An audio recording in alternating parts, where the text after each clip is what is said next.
I never used to notice her phone habits. I guess that's the way it goes when you trust someone completely. You don't pay attention to whether they set their phone face down on the table, or if it's always on silent. That's just how she'd been for as long as I could remember, phone on silent, flipped over, tucked away in her bag or her pocket. It didn't mean anything. Or at least, I didn't think it did. But lately, something felt off.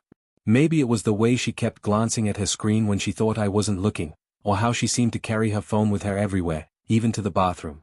It wasn't obvious. It wasn't dramatic. Just little shifts, subtle changes, like the air in the room had turned slightly colder. And I told myself I was imagining it.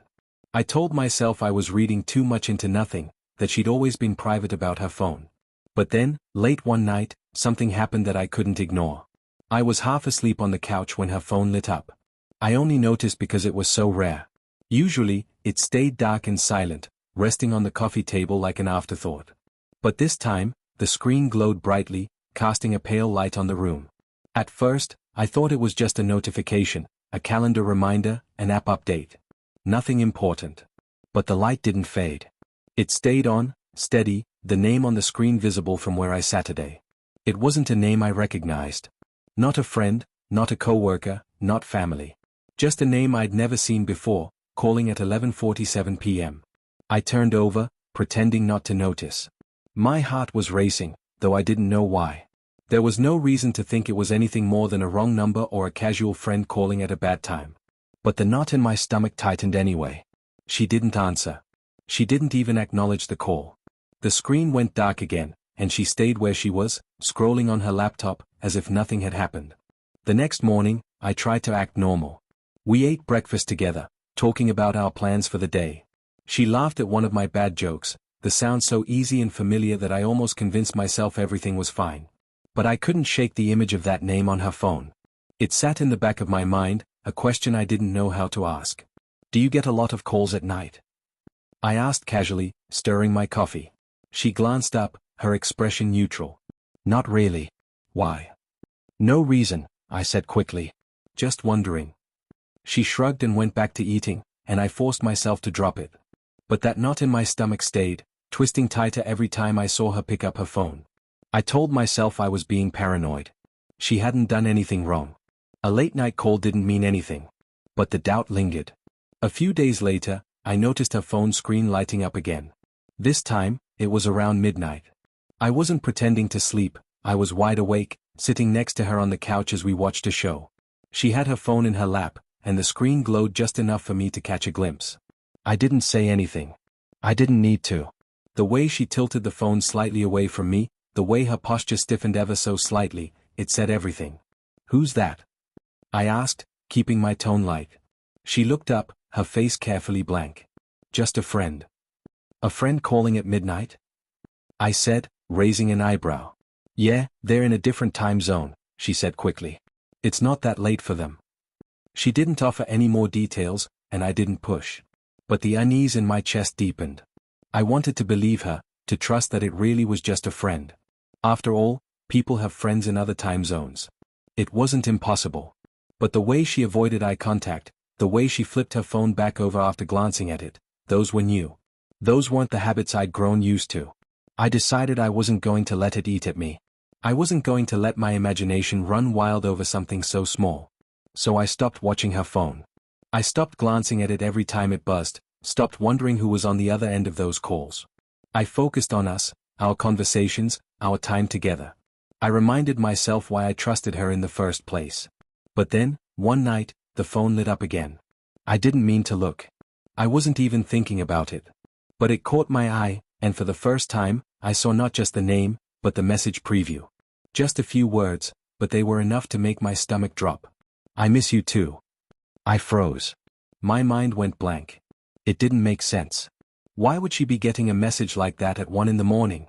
My pulse thundered in my ears as I sat there, staring at the glowing screen. She was in the kitchen, out of sight, humming softly as she poured herself a glass of water. The phone sat there on the couch, its light slowly fading back to darkness. I wanted to grab it, to read the message, to see who it was from and what they meant. But my hand stayed at my sides, trembling slightly. I knew that if I opened her phone, I'd cross a line I couldn't uncross. I told myself I needed to talk to her, to ask her about it directly, to hear her explanation.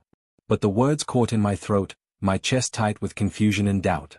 She came back into the room, smiling as she handed me a glass. "Thirsty?" she asked, her voice as calm as ever. "Thanks," I said quietly, taking the glass. I didn't meet her eyes. She sat down next to me, her phone now hidden in her pocket.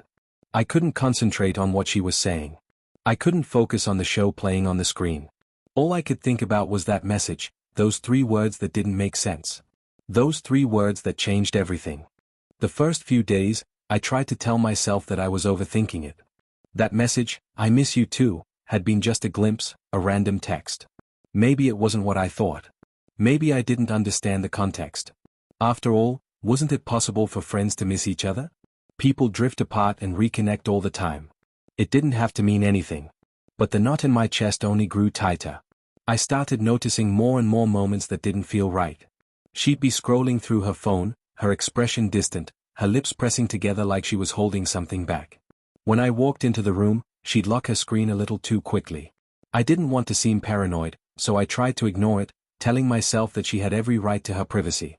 But the air around us felt heavier, and no amount of rationalizing could lift it. One evening, after dinner, she set her phone down on the coffee table, screen down, as always, and excused herself to get something from the kitchen. I sat there, staring at it, my fingers twitching as I fought the urge to pick it up. I hated myself for even considering it. I'd always been the kind of person who believed in trust, who thought relationships should be built on open communication, not snooping. But that message still echoed in my mind.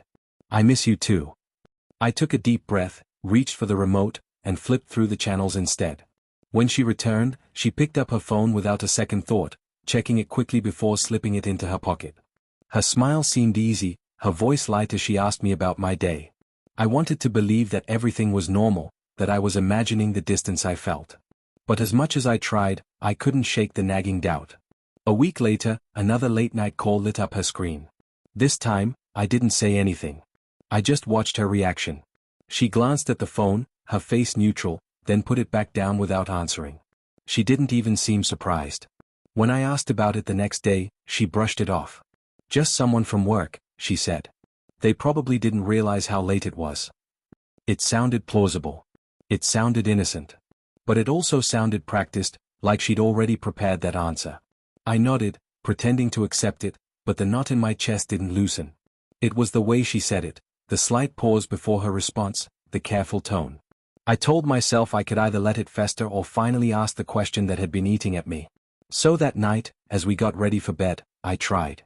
"Who's been calling you so late?" I asked, my voice as calm as I could make it. She looked at me, her expression a mix of surprise and something else, maybe annoyance, maybe guilt. "I told you, it's just a work thing.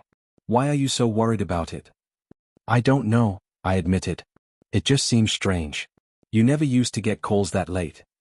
She sighed, pulling back the covers and slipping into bed. "You're overthinking it. It's nothing." I didn't push further. I lay there in the dark, listening to her breathing even out as she fell asleep, while my mind kept spinning. Maybe she was right. Maybe I was overthinking. But if it was nothing, why did I feel so uneasy? Why couldn't I let it go? Over the next few days, I tried to keep myself busy, focusing on work and hobbies, anything to distract myself. But every time her phone buzzed, every time her screen lit up, that same tension gripped me. I started watching her more closely, not intentionally, but because I couldn't help it. I noticed how she seemed more distracted lately, how her attention drifted when we talked. I caught her smiling at her phone more often, then quickly tucking it away when she saw me looking. One night, as she sat on the couch scrolling, I asked, "What's so interesting?" She glanced up, her expression carefully blank. "Just reading some news."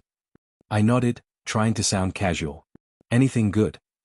"Not really," she said, setting her phone down. "Just the usual stuff."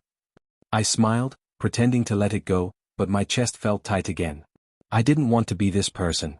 I didn't want to feel like I had to question everything she said, every action she took. But the growing distance between us made it impossible to ignore. I wanted to believe her. I wanted to trust her. But deep down, I knew I needed more than just words to ease my doubts. And as much as I tried to convince myself otherwise, I couldn't shake the feeling that the late-night calls and secretive texts weren't as innocent as she wanted me to believe. The turning point came one night when I thought she had fallen asleep. We'd been lying there quietly, and I could hear her breathing slow, her body still against mine. But just as I started to drift off, her phone buzzed. She had placed it on her nightstand, screen down like always. The sound wasn't loud, but it was enough to wake me, and I instinctively glanced toward her. To my surprise, she wasn't asleep. She rolled over just slightly, enough to reach for the phone. She hesitated, her hand hovering above it, then turned it over and tapped the screen. In the dim glow, I could see her expression, concentration mixed with something else, something I couldn't quite place. She typed a quick reply, her fingers moving quietly over the screen, then locked the phone and set it back down. The room returned to darkness, and she shifted back into place, her breathing even once again. But I was wide awake now, my chest tight with unease. The next morning, I couldn't help myself. I asked, "Who was texting you last night?" She looked at me over her coffee mug, her expression unreadable. "Just a friend," she said. "Nothing important." "Which friend?" I pressed gently. She set the mug down, her movements calm and deliberate. "Just someone I used to work with. They were dealing with some personal stuff and needed someone to talk to." I nodded slowly, trying to process her response. It wasn't unreasonable, but it also didn't explain why she'd felt the need to respond in the middle of the night. "Why didn't you tell me about it before?" "I didn't think it mattered," she said, her voice even. "It's not like I'm hiding anything. They just needed some advice." Her explanation made sense, but I couldn't ignore the sinking feeling in my gut. It wasn't just the late-night texts. It was the way she said it, the way her tone stayed carefully neutral, like she was trying not to give too much away. It left me with more questions than answers, and the distance between us felt wider than ever. I started paying closer attention after that. I hated how it made me feel, like I was spying on her, but I couldn't stop myself. I noticed how her phone never seemed to leave her side anymore. She'd carry it into the bathroom, keep it in her pocket while we watched TV, even glance at it during dinner. Each time she did, she'd offer a brief explanation. "Just checking something for work." "It's nothing." Just a quick reply. And maybe it was nothing. Maybe all of her responses were perfectly innocent, perfectly logical. But the pattern stuck out to me now, glaring like a crack in a window pane that you can't stop looking at once you know it's there. Her phone wasn't always on silent anymore, and the calls and messages weren't rare. They came often enough that I stopped keeping track, because the sheer frequency would only drive me mad. The tension started to seep into other parts of our relationship. Our conversations felt stilted, our time together less easy. I caught myself analyzing every word she said, every glance she made. The warmth that used to flow so naturally between us felt colder, like we were tiptoeing around something neither of us wanted to say out loud. One day, I finally decided to stop dancing around the subject. "I feel like we're not as close as we used to be," I said, my voice careful but steady. "I feel like there's something you're not telling me." She looked up from her laptop, surprised. "What are you talking about?" "It's just, lately, it seems like you're more distant," I said. "You're on your phone a lot, and I don't even know who you're talking to half the time." She frowned, her brows knitting together. "I've told you, it's nothing. Just a friend." "It doesn't feel like nothing," I said quietly. "It feels like something's changed." She sighed, closing her laptop and folding her arms across her chest. "I don't know what to tell you. You're overthinking this. There's nothing going on." I nodded, though her words did nothing to ease my mind. I wanted to believe her.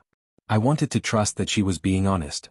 But the doubt was already there, growing like a shadow that wouldn't go away. That night, as I lay in bed, staring at the ceiling, I knew this wasn't something that would resolve itself. We could keep brushing it under the rug, pretending everything was fine, but the cracks were still there, and they were only getting wider. I needed answers. I needed the truth. But I wasn't sure if I was ready to hear it. I couldn't pretend anymore. It was the little things, how she seemed almost relieved when I didn't ask who was calling, or the way she always kept her phone close, even when we were doing nothing more than watching TV. These habits, which I had once thought of as quirks, now felt deliberate. They felt like choices. Choices that shut me out. I decided to confront her again, but this time I wanted to do it differently. I wouldn't push or accuse. I'd just ask. Openly. Honestly. So one night, after we had finished dinner and were sitting together on the couch, I reached for her hand and said, "I need to talk to you." Her body stiffened, but she didn't pull away. "What is it?" "I feel like you've been more distant lately," I began. Like there's something on your mind that you're not telling me. She sighed, and for a moment, I thought she might brush me off. But then she turned to face me, her eyes softer than I expected. What do you mean? She asked quietly. It's the late-night calls, I said. The messages. You say it's just a friend, but I can't help feeling like there's more to it. Her expression shifted, a flash of irritation crossing her face before she smoothed it away. I've told you. It's just a friend who's going through some things. I get that, I said. But why all the secrecy? Why not just tell me what's going on? She looked down at her hands, her fingers twisting together. It's complicated. I waited, giving her the space to say more. When she didn't, I leaned in. I'm not trying to accuse you of anything. I just want to understand. She looked up, her eyes searching mine. I didn't want to burden you, she said finally. It's personal, and I thought I could handle it without dragging you into it. Her words made sense, but they didn't completely soothe the ache in my chest. You could have told me that, I said gently. I'm not upset that you're helping a friend. I'm upset that I feel shut out. She nodded slowly, her face clouded with what looked like guilt. You're right. I should have told you. So tell me now, I said softly. Who is this friend? What's going on? She hesitated, and I could see the wheels turning in her head. Finally, she said, it's an old co-worker. Someone I knew from my last job. They've been going through a rough time, divorce, family issues. I've been trying to be there for them, but I didn't want you to think there was anything or more to it. Why would I think that? I asked, though I already knew the answer. Because of the timing, she admitted. The late-night calls. I know how it looks. But I swear, it's not like that. I nodded, taking in her words. I wanted to believe her. I wanted to accept her explanation and move on. But the months of uncertainty, the quiet doubts that had built up inside me, made it hard to let go completely. Still, I didn't want to keep pushing. She had opened up, finally, and I needed to give her the benefit of the doubt. Okay, I said at last. If that's the truth, I'll trust you. But I need you to be honest with me from now on. If you're going to help this friend, just tell me. Don't make me feel like I have to guess. I will, she promised. I'm sorry I kept it from you. Her sincerity seemed genuine, and for the first time in weeks, I felt the tension in my chest begin to ease. We talked for a little while longer, and by the time we went to bed, it felt like a weight had been lifted. She had given me answers, and I told myself that was enough. But even as I lay next to her, listening to her steady breathing, I couldn't help but wonder why it had taken so long for her to tell me. I wanted to believe that her reasons were exactly as she said, that there was nothing else going on. But I couldn't deny that a small part of me still questioned whether I had the whole truth. I didn't know what to do with that doubt. I didn't know if it would ever fully go away. All I knew was that I loved her, and I wanted to believe her. So I tried to hold on to her words, tried to rebuild the trust that had been shaken. And for now, that had to be enough. For a while, things seemed to get better. Her phone stayed on the table more often than not, and the late-night calls became less frequent. She was more open about her plans and more present in our conversations. The tension that had lingered between us began to ease, and I started to believe that we were finally moving past whatever had been holding her back. But doubt is a stubborn thing. It has a way of sneaking back in, no matter how much progress you think you've made. All it took was one unexpected moment to undo weeks of slowly rebuilding trust. It happened on a quiet evening, not unlike so many before it. We'd finished dinner and were lounging on the couch, watching a show we both loved. Her phone buzzed once, twice, then a third time in rapid succession. She reached for it quickly, muting the sound before glancing at the screen. Her smile faltered, just for a second, and then she set the phone down again, face down as always. Who's texting? I asked, trying to keep my tone casual. She shrugged, not meeting my eyes. Just that friend again. They're having a rough night. I nodded, though my chest tightened. What's going on with them? She hesitated, then sighed. Same stuff. The divorce is getting messier. I don't want to get into it, it's not really my story to tell. Her answer felt rehearsed, like she'd anticipated the question and prepared a response. I wanted to believe her, but the knot in my stomach wouldn't go away. I told myself it was just old doubt creeping back in, a leftover echo of the weeks of silence and secrecy. But even as I tried to push it aside, I found myself watching her more closely. Over the next few days, I couldn't help noticing how her mood seemed to shift whenever she got a message from that same friend. Sometimes she looked worried, other times frustrated, but she never talked about it in detail. I asked a couple of times how her friend was doing, and she gave me the same vague answers: "It's complicated, they're still struggling, I don't think it's getting any better." I wanted to trust her. I wanted to take her at her word. But something still didn't feel right. One evening, when she was out running errands, I found myself staring at her phone, which she'd left charging on the counter. It sat there, screen dark, the cord trailing off the edge. I told myself I wouldn't touch it. I didn't want to be that person. But the longer I looked, the more the questions gnawed at me. Why couldn't she just tell me who this friend was?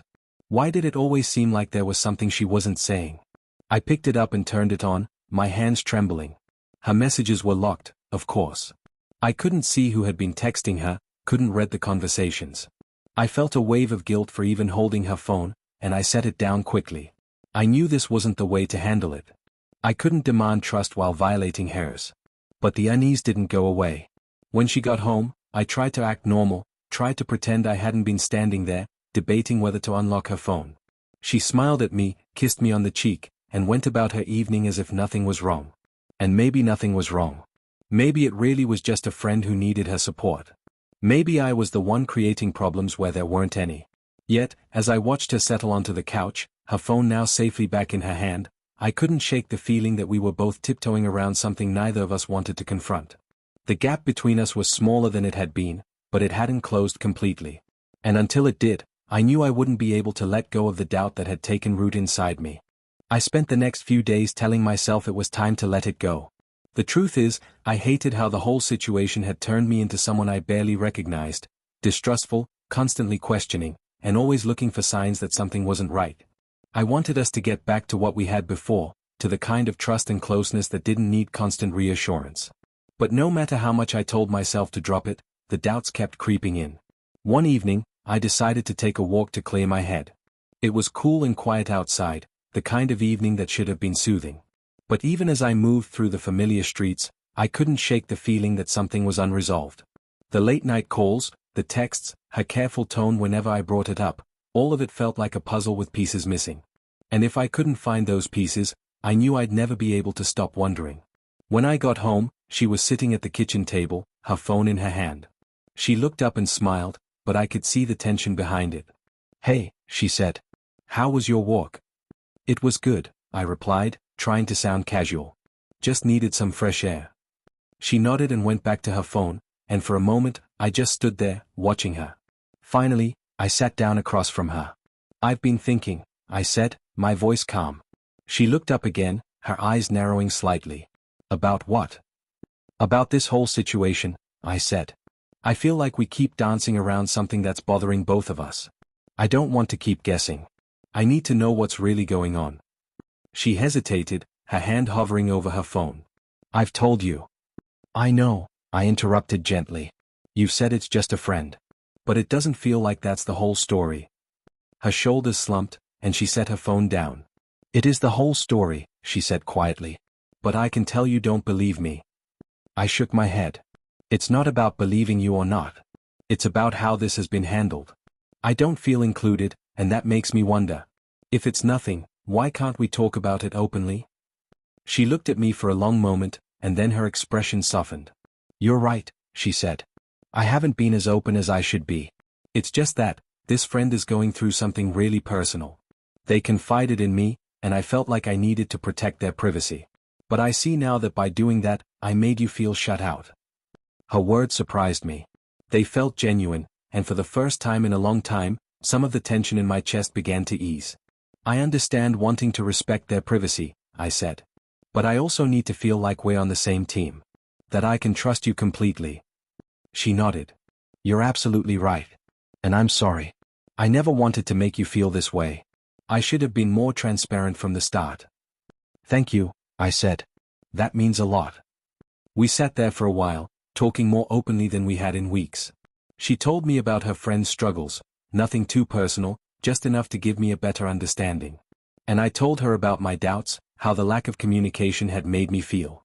By the end of the conversation, I felt like we were finally on the same page. It didn't erase the past few weeks, but it gave me hope that we could move forward together. That night, as we lay in bed, I held her hand and felt a sense of calm I hadn't felt in a long time. The doubts were still there, but they weren't as heavy.